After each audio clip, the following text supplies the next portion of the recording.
யாருக்கு இந்த வீடியோ பிடிச்சிருக்கோ பெல் ஐகானை கிளிக் பண்ணுறீங்க, லைக் பண்ணுறீங்க.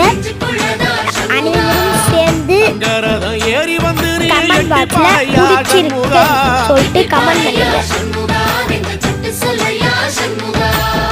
மருதமர சத்தியமாகும் அறுபடையோ சண்முகா,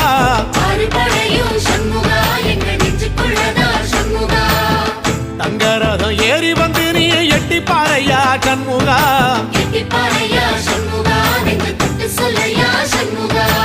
ஆதிசைவம் மேல சத்தியமா, அந்த ஆனமுகம் மேல சத்தியமா, ஆறுமுகம் மேல சத்தியமா, அந்த ஞான பழம் மேல சத்தியமா, மொத்த மனசுல மொத்த நரப்புல குடியிருக்கிற சண்முகா, அறுபடையோ சண்முகா, நெஞ்சுக்குள்ளதா சண்முகா.